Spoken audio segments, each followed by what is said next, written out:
ناظرین، آج پروگرام روحانی اور جسمانی بیماریوں کا علاج میں ایک مرتبہ ہم پھر حاضر ہیں۔ آج جو وظیفہ ہم پڑھنے جا رہے ہیں وہ ہے نجائز مقدمہ میں کامیابی حاصل کرنے کے لیے۔ اور وہ وظیفہ کون سا ہے؟ ایک تو 5 وقت کی نماز کی پابندی کیجئے، اللہ تعالیٰ کے حضور دعا کیجئے، اور دوسرا پارہ نمبر 15 سورہ بنی اسرائیل کی آیت نمبر 81 کو 313 مرتبہ پڑھ کے دعا کرے، انشاءاللہ کامیابی ہوگی۔ اور وہ آیت کون سی ہے؟ بسم اللہ الرحمن الرحیم وَقُلْ جَاءَ الْحَقُّ وَزَهَقَ الْبَاطِلُ إِنَّ الْبَاطِلَ كَانَ زَهُوقًا۔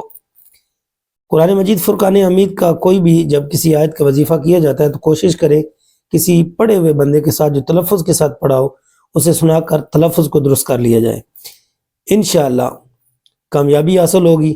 لیکن یاد رکھیے گا، خبردار کسی ناجائز مقدمہ کے لیے ہرگز نہ پڑھیں، ورنہ کسی نہ کسی مصیبت میں مبتلا ہو جائیں گے۔ اللہ تعالیٰ سمجھنے کی توفیق عطا فرمائے۔